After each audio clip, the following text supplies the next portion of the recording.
Hello friends, मैं हूं Anuj Mittal and welcome to my channel mechanical GATE guru. Friends, हमारी जो सीरीज़ चल रही है थर्मोडायनेमिक्स के लिए टोटल 500 क्वेश्चन की जो सीरीज़ चल रही है उसमें अब तक हम लोग 32 क्वेश्चंस कवर कर चुके हैं। अब देखिए friends, question number 33। Question number 33 क्या कहता है, देखिए, which one of the following is not the correct statement about control volume.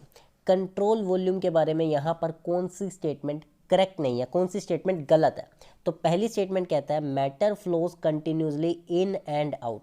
जो कंट्रोल वॉल्यूम होती है उसमें मैटर आपका फ्लो भी करता है, उसमें इन भी होता है, मटेरियल की एंट्री भी होती है, मटेरियल एग्जिट भी करता है। एग्जांपल के लिए जैसे आपका टरबाइन हो गया, कंट्रोल वॉल्यूम के लिए टरबाइन आपने ले लिया तो उसके अंदर वाटर आ भी रहा है, स्टीम उसके अंदर आ भी रही है, स्टीम बाहर भी निकलती है। तो फर्स्ट स्टेटमेंट तो सही है, तो फर्स्ट स्टेटमेंट सही इसका आंसर नहीं हो सकता क्योंकि उसने गलत स्टेटमेंट पूछी है कि कौन सी स्टेटमेंट सही नहीं है यहाँ पर। तो ए स्टेटमेंट तो सही है, तो ए स्टेटमेंट तो आंसर नहीं हो सकता।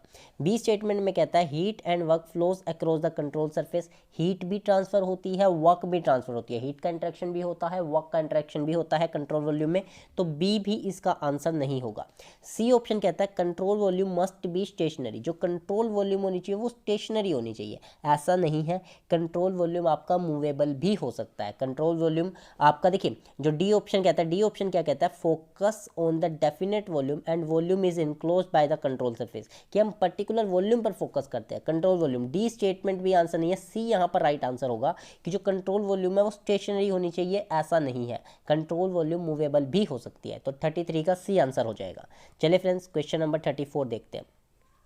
फ्रेंड्स, क्वेश्चन को डिस्कस करने से पहले मैं आपको बता दूं कि आपके लिए मैं थर्मोडायनेमिक्स का कंप्लीट सब्जेक्ट, कंप्लीट कोर्स मैं लेके आ रहा हूं। आपको इसी चैनल पर कंप्लीट थर्मोडायनेमिक्स मिल जाएगा। चाहे आप गेट प्रिपरेशन कर रहे हो, चाहे आप आईईएस के लिए प्रिपेयर कर रहे हो, चाहे आप एसएससी जेई के लिए प्रिपेयर कर रहे हो, आप all over the India mechanical से रिलेटेड जिस भी एग्जाम के लिए प्रिपेयर कर रहे हो, थर्मोडायनेमिक्स का वो कंप्लीट कोर्स आपके हर एक क्वेश्चन, चाहे वो थ्योरेटिकल चाहे न्यूमेरिकल, कंप्लीट कोर्स मैं आपको प्रोवाइड कराऊंगा। और साथ के साथ हमारी जो प्रैक्टिस सीरीज है, 500 क्वेश्चन की प्रैक्टिस सीरीज जो हमारी एसएससी जेई 2020 के लिए चल रही है, इसे कंटिन्यू हम रखेंगे। इसके साथ साथ मैं इंजीनियरिंग सर्विस एग्जाम के जो प्रीवियस ईयर है उनका डिटेल्ड सॉल्यूशन चैप्टर वाइज वो हमारी सीरीज चल रही है, उसको भी कंटिन्यू करूंगा। तो फ्रेंड्स, आप चैनल को सब्सक्राइब कर लीजिए, आपको प्रॉपर नोटिफिकेशन मिलती रहेगी। अब देखिए फ्रेंड्स, क्वेश्चन नंबर 34 क्या कहता है, zeroth law of thermodynamics states that. Zeroth law of thermodynamics कहता क्या है, देखिए 1996 में आईईएस में पूछा गया, बहुत ही सिंपल क्वेश्चन है। डी यहाँ पर इसका राइट आंसर है। डी मैं दिखा देता हूँ। When two systems are in thermal equilibrium with the third systems they are in thermal equilibrium with each other. अगर दो सिस्टम किसी तीसरे के साथ इक्विलिब्रियम में होंगे तो वो दोनों आपस में भी इक्विलिब्रियम में होंगे। तो ये इसका राइट आंसर है, 34 का डी आंसर हो जाएगा। चलिए फ्रेंड्स, क्वेश्चन नंबर 35 देखते हैं। क्वेश्चन नंबर 35 कहता है kelvin temperature of the system can be measured by. जो केल्विन टेम्परेचर होता है आपका, केल्विन टेम्परेचर वो आप किससे मेजर करते हो, mercury in glass thermometer, thermocouple, constant volume gas thermometer या फिर रेसिस्टेंस थर्मोमीटर। जो टेम्परेचर है केल्विन में, देखिए जैसे डिग्री सेल्सियस होता है, फ़ारेनहाइट होता है आपका, रैंकाइन साइकिल होता है, रैंकाइन टेम्परेचर होता है आपका। तो ये सब आपके रिलेटिव टेम्परेचर है। जो अब्सोल्यूट टेम्परेचर होता है ना वो केल्विन होता है, केल्विन। और आपकी जो पास इक्वेशन होती है पीवी इज इक्वल टू में एम आर टी, यहाँ पर जो आपका टेम्परेचर होता है वो केल्विन में होता है। तो यहाँ पर आपका कांस्टेंट वॉल्यूम, अगर मैं वॉल्यूम को कांस्टेंट कर दूँ, वॉल्यूम कांस्टेंट, मास आपका कांस्टेंट, आर कांस्टेंट, तो pressure is directly proportional to temperature. तो यहाँ पर जो आप टेम्परेचर निकालते हो तो यहाँ पर आपका टेम्परेचर केल्विन में निकलता है। तो 35 का यहाँ पर सी आंसर होगा। कांस्टेंट वॉल्यूम गैस थर्मोमीटर में जो आप टेम्परेचर मेजर करोगे वो आप केल्विन में मेजर करते हो। चलिए क्वेश्चन नंबर 36 देखते हैं। क्वेश्चन नंबर 36 क्या कहता है friends, as per international practice temperature interval from oxygen point to gold point is divided into 3 main parts. जो आपकी इंटरनेशनल प्रैक्टिस है उसके अकॉर्डिंग उसमें जो आपका टेम्परेचर का जो इंटरवल है ऑक्सीजन से लेकर गोल्ड तक का, उसे 3 पार्ट्स में हमने डिवाइड किया हुआ है। तो वो टेम्परेचर के 3 इंटरवल, इनमें से कौन सा नहीं है, वो पूछ रहा है which one of the interval is not correct. यहाँ पर कौन सा करेक्ट नहीं है, तो आपको पता होना चाहिए। अगर आपको 3 इंटरवल पता है तो आप इजीली इसका आंसर निकाल सकते हो। देखिए जो इंटरवल नहीं है वो मैं आपको बता देता हूँ। यहाँ पर जो इंटरवल इसका नहीं है वो है 0 से 560 डिग्री। 560 डिग्री ये इंटरवल के अंदर नहीं आता क्वेश्चन नंबर 36 का। तो मैं तो मतलब आपका इंटरवल कहाँ से कहाँ रहेगा, -190 से 0, 3 इंटरवल, -190 से 0 होता है, 0 से 660 होता है और फिर 660 से 1093 होता है, ये 3 इंटरवल है। तो ए ऑप्शन यहाँ पर राइट आंसर हो जाएगा। जो नहीं आता इंटरवल में वो आता है ए ऑप्शन। चलिए question number 37, match list 1 and list 2 and the following list. देखिए यहाँ पर कोड आपको गिवन है। List 1, normal boiling point of oxygen, triple point of water, normal boiling point of water, normal melting point of gold. यहाँ पर मैं आपके साथ एक टेबल डिस्कस कर देता हूँ। यहाँ पर देखिए ये आपके एग्जाम पॉइंट ऑफ व्यू से आपकी काफ़ी हेल्प कर सकते हैं। देखिए ऑक्सीजन का जो नॉर्मल बॉइलिंग पॉइंट है, नॉर्मल बॉइलिंग पॉइंट माइनस का 182.97 डिग्री सेल्सियस, या फिर आप कह सकते हो माइनस का 183 डिग्री सेल्सियस माइनस का। Standard triple point of water 0.01 degree Celsius, या फिर आप कह सकते हो 273.16 केल्विन। ये होता है ट्रिपल पॉइंट ऑफ वाटर, बहुत इंपॉर्टेंट है, आपसे पूछा जा सकता है एग्जाम में। Normal boiling point of water हमें पता है 100 डिग्री सेल्सियस, पानी 100 डिग्री सेल्सियस पर बॉयल होता है। Normal boiling point of sulphur 444.6, boiling point of mercury होता है 630.5, नॉर्मल मेल्टिंग पॉइंट होता है सिल्वर का मेल्टिंग पॉइंट है 960.8, और normal melting point of gold है 1063 नॉर्मल मेल्टिंग पॉइंट है गोल्ड का। तो ये टेबल आपको ध्यान में रखना, नोट डाउन कर लीजिए इसे। चलिए अब इसका आंसर देखते हैं यहाँ पर। तो देखिए triple point of water, water का ट्रिपल पॉइंट 273.16 या फिर 0.01 डिग्री सेल्सियस। तो बी का आपका 4 आंसर हो गया। ये बी आपका 4 यहाँ मिल रहा है और यहाँ पे मिल रहा है, तो आपका आंसर आएगा या तो बी आएगा या फिर डी आएगा। उसके बाद देखिए normal boiling point of water, normal boiling point of water 100 degree Celsius, 100 degree Celsius A answer हो गया। सी का 1 होगा, सी का 1 देखिए बी में मिल रहा है, सी में मिल रहा है, डी में। सी तो ऑलरेडी कर चुका है, बी और डी में से आंसर है। उसके अलावा यहाँ पे पूछा देखिए normal boiling point of oxygen, normal boiling point oxygen का कितना था, देखिए 10, यहाँ पर देखिए 183.97 यानी कि माइनस का 183। तो यहाँ पर देखिए normal boiling point of oxygen कितना हो गया, माइनस का 183। ए का आंसर होगा 2। ए का आंसर देखिए ए भी मैच कर रहा है, बी भी मैच कर रहा है, सी भी। अब बात आ जाती है आपको गोल्ड का मेल्टिंग पॉइंट पता होना चाहिए। गोल्ड का मेल्टिंग पॉइंट कितना होता है, यहाँ पर देखिए गोल्ड का मेल्टिंग पॉइंट गोल्ड का दिया हुआ 1063। तो गोल्ड का, तो यहाँ पर देखिए गोल्ड का 1063 ये आ गया। डी का 3, डी का ये आंसर मैच कर रहा है। तो हमारे पास 37 का राइट आंसर हो जाएगा बी, 37 का राइट आंसर होगा बी। ए का 2 होगा, ए का हमारे पास क्या आएगा 2 आ जाएगा। बी का हमारे पास क्या आएगा, बी का हमारे पास 4 आ जाएगा। सी का हमारे पास क्या आ जाएगा, सी का हमारे पास, इस सी का आंसर हो जाएगा 1। और डी का हमारे पास क्या हो जाएगा, डी का हमारे पास हो जाएगा 3। तो 37 का राइट आंसर क्या हो गया, 37 का राइट आंसर बी हो गया। चलिए 38,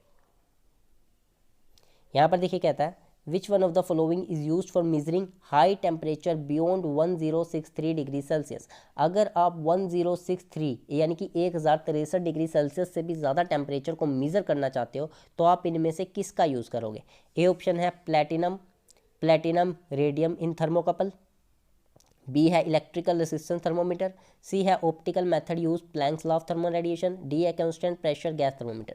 1063 टेम्परेचर को मेजर करने के लिए देखिए यहाँ पर टेबल को देखिए। अगर आप 0 से 660 डिग्री सेल्सियस मेजर करना चाहते हो तो आप यूज़ करते हो प्लेटिनम रेसिस्टेंस थर्मोकपल। थर्मोकपल की हेल्प से आप 0 से 660 डिग्री निकालते हो। अगर आपको निकालना -190 से 0 तो आप प्लेटिनम थ्रोडियम का इस्तेमाल करते हो।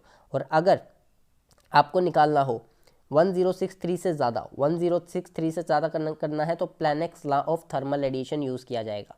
तो आपको इतना टेम्परेचर मेजर करने के लिए आप किसका यूज़ करोगे, तो यहाँ पर राइट आंसर क्या होगा। तो यहाँ पर जो हमारे पास राइट आंसर 38 का राइट आंसर हमारे पास optical method using Planck's law of thermal radiation. इतना टेम्परेचर मेजर करने के लिए हम सी के तरफ जाएंगे। सी ऑप्शन हमारे पास राइट आंसर हो जाएगा। चलिए डी ऑप्शन चलिए 39 क्वेश्चन देखते हैं। 39 देखिए types of thermometer and thermometric property. तो थर्मोमीटर और thermometric property. Mercury in glass, mercury in glass के लिए क्या रहेगा, यहाँ पर 3 ऑप्शन होगा। Volume is, mercury in glass के लिए वॉल्यूम आपका रोल प्ले करेगी। तो आपके पास ए का आंसर आएगा 3, तो बी होगा या फिर डी होगा, आइदर बी और आइदर डी। थर्मोकपल के लिए होता है EMF, induce electric voltage, B का आ जाएगा 4, तो बी का आ जाएगा 4 यानी कि ए और डी में से आंसर है। तो डी आंसर यहाँ पर राइट आंसर हो जाएगा, डी इसका राइट आंसर बनेगा, यानी कि ए का 3 बन गया, बी का हमारे पास 4 बन गया इंड्यूस वोल्टेज। थर्मिस्टर के लिए होता है रेसिस्टेंस, सी का 2, एंड कॉन्स्टेंट वॉल्यूम गैस के लिए हो जाएगा प्रेशर, यानी कि डी का 1, डी का 1। तो यहाँ पर D is the right answer for question number 39। अब देखते हैं question number 40। Zeroth law of thermodynamics form the basis of measurement of. जो जीरोथ लॉ होता है थर्मोडायनेमिक्स का, वो किसका बेसिस होता है मेजरमेंट के लिए? मेजरमेंट का किसका बेसिस? टेम्परेचर। टेम्परेचर ध्यान रखिएगा, 40 का आंसर आएगा बी। जो फर्स्ट लॉ है, फर्स्ट लॉ होता है आपका इंटरनल एनर्जी, सिंपली आप कह सकते हो एनर्जी, इंटरनल एनर्जी का। और सेकेंड लॉ होता है आपका एंट्रोपी के लिए। सेकेंड लॉ आपका किसके लिए? एंट्रोपी के लिए, मेजरमेंट ऑफ एंट्रोपी। चलिए 40 का हो गया बी। अब देखते हैं 41 question.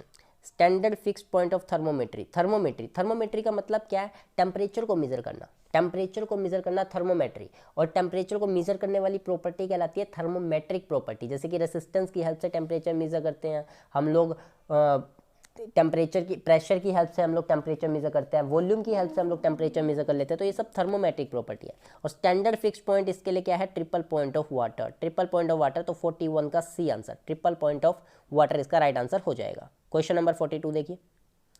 Triple point of temperature कितना होता है? बहुत ही इंपॉर्टेंट क्वेश्चन है। 273.16 केल्विन, या फिर आप कह सकते हो 0.01 डिग्री सेल्सियस। दोनों में से कोई सा भी आंसर आपके ऑप्शन में आ सकता है। तो 273.16 केल्विन, 42 का आपके पास डी आंसर हो जाएगा। क्वेश्चन नंबर 43 देखते हैं। अब ये थोड़ा इंपॉर्टेंट क्वेश्चन है, अच्छा क्वेश्चन है। देखिए, experimental data obtained from a constant volume gas thermometer. देखिए कांस्टेंट वॉल्यूम है, कांस्टेंट वॉल्यूम है तो pressure is directly proportional to temperature आ जाएगा according to Charles law. Pressure is directly proportional to temperature, यानी कि प्रेशर की हेल्प से आप टेम्परेचर कैलकुलेट करोगे। इस प्रेशर की हेल्प से आप, ये देखिए यहाँ पर प्रेशर दिखाया, यहाँ पर टेम्परेचर दिखाया।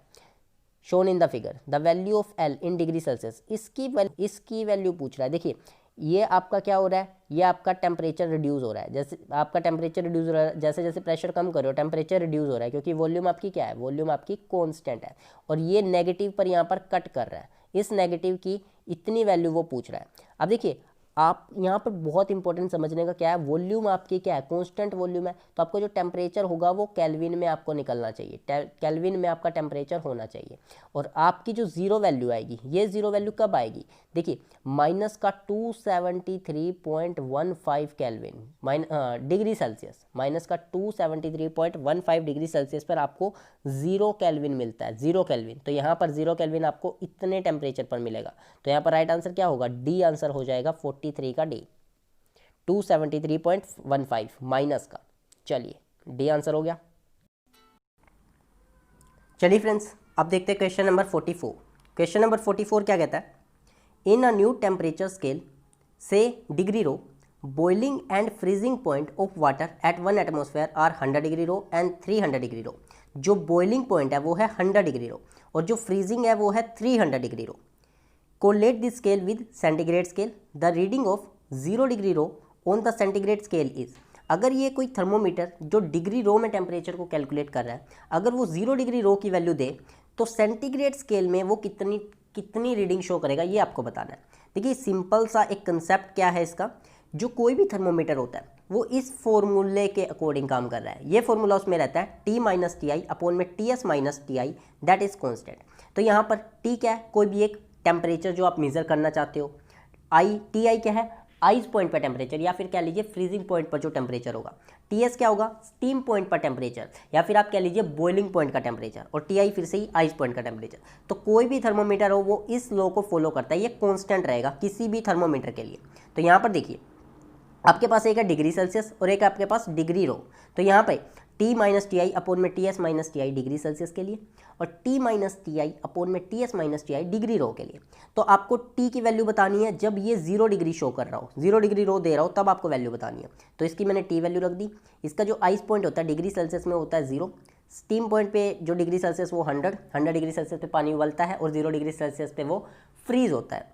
तो यहाँ पर TI हो जाएगा 0। यहाँ पर T की वैल्यू क्या हो गई? T की वैल्यू हो गई आपके पास जो 0 पे उसने वैल्यू पूछी आपसे। आइस पॉइंट क्या हो गया? 3 डिग्री। जो इसका स्टीम पॉइंट हो गया वो हो गया 100 डिग्री, 100 डिग्री पे बॉयल हो रहा है। और आइस पॉइंट क्या हो गया? आइस पॉइंट हो गया फिर से 300 डिग्री। तो यहाँ पर आप इसे कैलकुलेट कीजिए, यहाँ पर आप इसे कैलकुलेट कीजिए। देखिए T अपॉन में 100 माइनस का 300 अपॉन में माइनस 200, 100 से 20 कैंसिल, माइनस से माइनस कैंसिल, 2 से ये 150 पे आंसर आ जाएगा। तो टेम्परेचर आ गया आपका 150 डिग्री सेल्सियस। तो यहाँ पे हमारे पास क्या आंसर बना? यहाँ पर temperature 150 degree Celsius, D answer हो गया 44 का। चलिए अब देखते हैं क्वेश्चन नंबर 45। सिंपल सा क्वेश्चन है, देखिए two blocks which are at different states are brought into contact with each other. दो ब्लॉक्स हैं, अलग अलग डिफरेंट स्टेट्स पर है, उनको आपस में कॉन्टैक्ट में लाया गया and allowed to reach a final state of thermal equilibrium, मतलब उनका फाइनल टेम्परेचर अटेन हुआ है, तब तक उनको कॉन्टैक्ट में रखा गया। The temperature is specified by, simple सा क्वेश्चन है, zeroth law of thermodynamics. Zeroth law of thermodynamics ही हमारा टेम्परेचर लॉ को मेजर करता है, जीरोथ लॉ ही हमारा बेसिस है टेम्परेचर मेजरमेंट के लिए, तो 45 का ए आंसर हो जाएगा। आप देखते हैं क्वेश्चन नंबर 46। अच्छा क्वेश्चन है, देखिए यहाँ पर क्या मेंशन है, critical point and triple point data for water are. Critical temperature होता है 374 डिग्री सेल्सियस, ये वैल्यू आप याद रखिए, आपसे एग्जाम में पूछी जा सकती है। क्रिटिकल टेम्परेचर, क्रिटिकल पॉइंट वो पॉइंट होता है जिस पर आपका जो सॉलिड है वो डायरेक्टली गैस में कन्वर्ट हो जाता है, लिक्विड फेस ही नहीं आती, solid will directly converted into gas, that is your critical point. और क्रिटिकल पॉइंट पे प्रेशर कितना होता है 22.1 मेगापास्कल। ध्यान में रखिएगा, आपका जो 22.1 मेगापास्कल आपका क्या रहता है, क्रिटिकल पॉइंट होता है। यहां पर देखिए टीटी आपका क्या रहेगा, ट्रिपल पॉइंट पर जो टेम्परेचर होगा 0.01 डिग्री सेल्सियस, और ट्रिपल पॉइंट पर जो प्रेशर होगा आपका, ट्रिपल पॉइंट पर जो प्रेशर होगा वो है आपका 0.6 किलो पास्कल। 0.6 किलो पास्कल आपका ट्रिपल पॉइंट पर क्या रहेगा, प्रेशर होगा। तो यहाँ पर देखिए, यहाँ पर वो आपको कुछ कर्व दे रखे हैं, यहाँ पर पी से आर कर्व, ये आपका ओ से आर, ये आपका आर से डी, ये आपका डी सी, ये आपका ए बी, तो ये सब मेंशन है। अब वो पूछ क्या रहा है आपसे, देखिए indicate the phase change that will occur in the following case. आपको फेस चेंज बताना है। पहला केस है ice at 0.5 kilo pascal heated isobarically, देखिए कांस्टेंट प्रेशर, बहुत इंपॉर्टेंट है ये, कांस्टेंट प्रेशर पे कह रहा है। दूसरे में वो कहता है water vapour eight 400 degree Celsius compress isothermally. Second case है आपका कांस्टेंट टेम्परेचर पर आपको क्या करना है, 400 डिग्री सेल्सियस पर उसको कंप्रेस करना है। तो इनमें से कौन सी लाइन फर्स्ट केस को ये और सेकंड केस को ये दिखा रही है। तो देखिए इसका जो राइट आंसर है वो है इसका ए। कैसे है ए, देखिए जो ए बी लाइन है, ए बी, यहाँ पर आइसोबैरिकली की बात हो रही है, यानी कि pressure is constant, pressure constant है। देखिए ए बी के अलोंग आपका प्रेशर कांस्टेंट रहेगा, ए बी के अलोंग प्रेशर कांस्टेंट रहेगा, और आपका यहाँ पर वो कहता है वाटर वेपर को आइसोथर्मली आपको क्या करना है, कंप्रेस करना है, टेम्परेचर कांस्टेंट। सी डी के अलोंग यहाँ पर देखिए, सी डी यहाँ पर देखिए, सी डी के अलोंग टेम्परेचर कांस्टेंट रहेगा, इस कर्व के अलोंग, ये टेम्परेचर है, ये प्रेशर है। एक क्वेश्चन यहाँ से और बनता है कि जो प्रेशर टेम्परेचर डायग्राम है, प्रेशर टेम्परेचर डायग्राम पे ये जो आपका ट्रिपल पॉइंट होता है, ये एक ट्रिपल पॉइंट को पॉइंट से दिखाते हैं, ये ध्यान में रखिएगा। प्रेशर टेम्परेचर पर जो ट्रिपल पॉइंट बनता है वो एक पॉइंट से रिप्रेजेंट होता है। एक ऐसा भी है कर्व जहां पर ये लाइन से दिखाया जाता है, वो भी मैं आपके साथ मेंशन करूंगा। तो ट्रिपल पॉइंट जो है वो एक पॉइंट से दिखाया जाता है प्रेशर टेम्परेचर डायग्राम पर, ठीक। यहाँ पर देखिए बाकी ऑप्शन को भी एक बार चेक कर लेते हैं, देखिए ये जैसे ये लाइन कह रही है अलोंग सी डी, क्या सी डी के अलोंग प्रेशर कांस्टेंट है, फर्स्ट के लिए सी डी के अलोंग कांस्टेंट प्रेशर है। देखिए सी डी के लाइन जो है वो टेम्परेचर कांस्टेंट है, प्रेशर आपका इस तरह से कांस्टेंट होगा, वर्टिकल लाइन दिखा रहा है तो टेम्परेचर कांस्टेंट होगा, प्रेशर नहीं। तो आपका बी ऑप्शन यहाँ पर कट गया, बी ऑप्शन आपका कट गया। सी ऑप्शन में कहता है अलोंग ओडी, क्या आपका प्रेशर कांस्टेंट रहेगा ओडी के अलोंग। यहाँ पर देखिए ओ से डी में ना प्रेशर कांस्टेंट है ना टेम्परेचर कांस्टेंट है, तो सी भी ऑप्शन में नहीं हो सकता, सी भी आपका ऑप्शन नहीं हो सकता। डी ऑप्शन में क्या कह रहा है, देखिए अलोंग आर डी, क्या आर डी के अलोंग प्रेशर कांस्टेंट रहेगा। देखिए आर डी में भी टेम्परेचर भी बढ़ रहा है, प्रेशर भी बढ़ रहा है, तो इसमें भी आपका प्रेशर और टेम्परेचर कांस्टेंट नहीं होगा। तो यहाँ पर आपके पास जो राइट ऑप्शन बनता है वो आपके पास ए ही बनता है, तो ए इसका राइट आंसर हो जाएगा। यहाँ पर देखिए constant pressure heated at around 0.5 kilo pascal and constant temperature compressor at around 400 degree Celsius. Question number 47, a close system receives 60 kilo joule of heat. 60 kilo joule की हीट मिली है, मतलब ये पॉजिटिव होगा, सिस्टम के अंदर आई है, but its internal energy decreases by 30 kilo joule. Internal energy decrease हुई है, मतलब ये नेगेटिव होगी, ध्यान में रखिएगा। Then the work done by the system, कितना वर्क डन किया सिस्टम ने, तो हम फर्स्ट लॉ ऑफ थर्मोडायनेमिक्स लगाएंगे, del Q is equal to में del W plus delta U. तो आपके पास डेल डब्ल्यू की वैल्यू निकालनी है, तो आपके पास del Q minus del you हो जाएगा।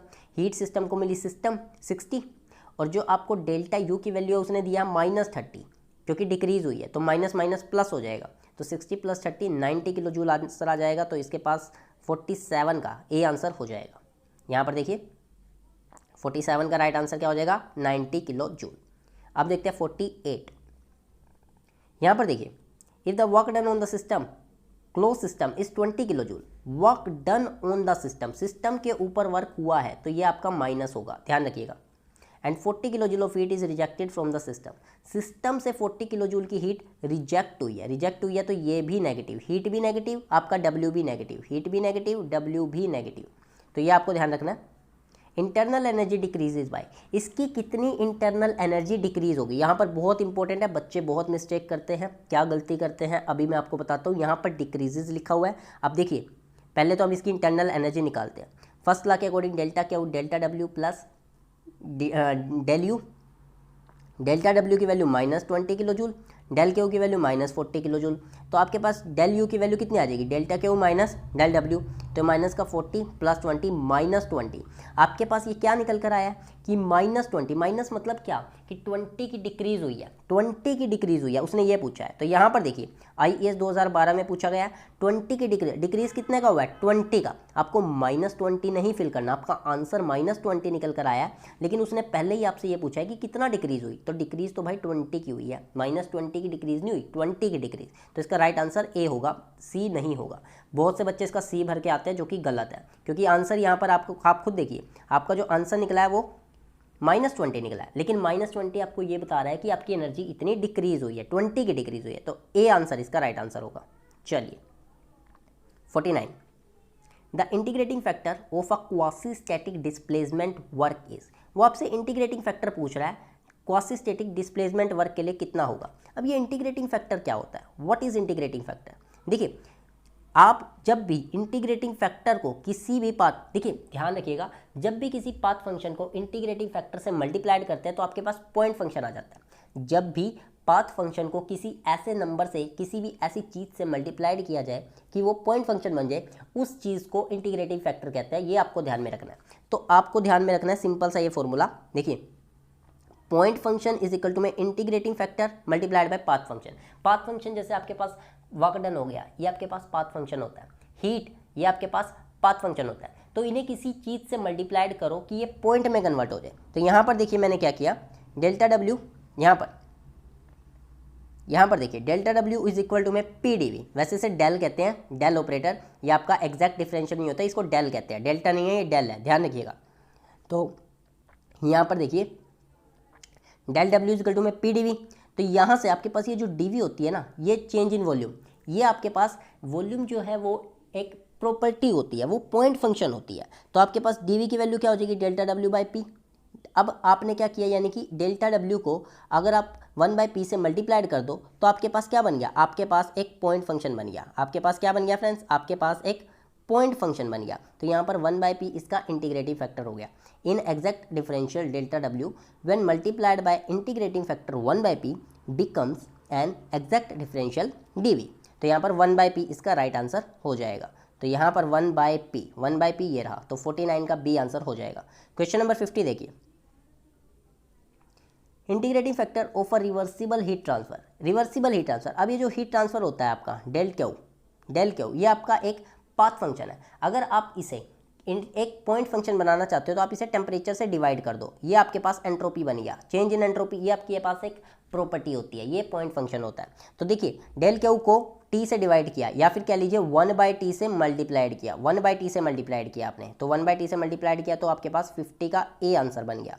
यहाँ पर देखिए डेल क्यू को अगर 1/t से मल्टीप्लाइड कर दिया जाए, 1/t से मल्टीप्लाइड कर दिया जाए तो ये आपके पास पॉइंट फंक्शन बन जाता है, तो इसके पास ये इंटीग्रेटिंग फैक्टर हो जाता है 1/t, तो 50 का ए आंसर। देखिए इंटीग्रेटिंग फैक्टर पर ऐसे क्वेश्चंस नहीं पूछे जाते जनरली, लेकिन ऐसे क्वेश्चन अब आने वाले एग्जाम में आपसे पूछे जा सकते हैं। SSC JEE 2020 में और 2021 का भी नोटिफिकेशन आ रहा है कि जनवरी में जनवरी फरवरी के अराउंड 2021 में SSC JEE का एग्जाम होगा, तो उसमें एग्जाम में आपसे पूछा जा सकता है। तो फ्रेंड्स हमारी ये 500 क्वेश्चन की सीरीज चल रही है, कंप्लीट 500 क्वेश्चन मैं आपको कराऊंगा, अच्छे लेवल के 500 क्वेश्चन, इसमें थोड़े प्रीवियस ईयर भी होंगे, IES के अच्छे क्वेश्चन होंगे जो आपसे SSC JEE में पूछे जा सकते हैं। तो 500 क्वेश्चन ये पूरी सीरीज में आपको कराऊंगा। इसके बाद मैं आप मुझे कमेंट बॉक्स में बताइए कि आप किस सब्जेक्ट पर 500 क्वेश्चन चाहते हैं। और फ्रेंड्स मैं आप लोगों के लिए थर्मोडायनेमिक्स का एक कंप्लीट कोर्स लेके आ रहा हूँ, जो आपका GATE, IES, SSC JEE, DRDO, आप बार्क, कोई भी एग्जाम मैकेनिकल से रिलेटेड कोई भी एग्जाम आप दे रहे हो तो वो थर्मोडायनेमिक्स का कंप्लीट कोर्स होगा, थियोरेटिकल प्लस न्यूमेरिकल, आपके हर एक क्वेश्चंस वहाँ से आपके सोल्व हो जाएंगे। आप उस वीडियो सीरीज को देखिए, चैनल को सब्सक्राइब कर लेना फ्रेंड्स, आपको प्रॉपर नोटिफिकेशन मिल जाएगी। और कमेंट बॉक्स में बताइए कि अगला सब्जेक्ट कौन सा चाहते हैं। तब तक के लिए best, keep watching, thank you.